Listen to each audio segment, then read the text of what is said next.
So this wonderful, wonderful civil rights march the kids from Clearwater had. I mean, Wow. seeing the pictures. Tell us a little bit about that for folks that we didn't catch that. You know, the Civil Rights Ambassadors, it started as a club and an organization at Clearwater High School, and I very much applaud students taking control of their own education.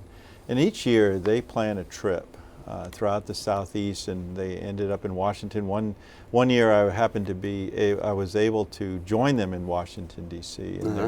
in their travels, and everything is student planned, it's student directed. Money is earned and raised by the students.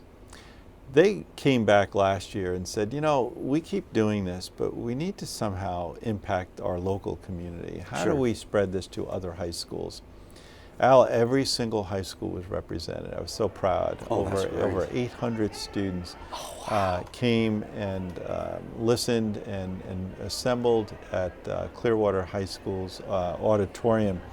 And at that time, we listened to Linda Blackman Lowry, who was the youngest person to march for voting rights in 1965, and she was a tremendous speaker. Yeah. I would advise anybody, we have that on tape, and to listen to her message. Yeah, and you know, it's so important, as I was looking at all those pictures, is that we who are older than 21, much older, we forget that many of our students do not know and understand what the civil rights movement was about, and how this was a movement that swelled up within the people, and that the people have the ability to change the direction of government if they just band together.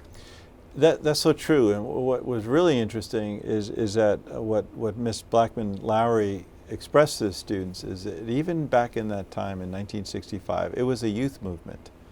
Is that young people marched, because their parents, if they marched, they would lose their jobs, they would lose everything they had. So the young people marched.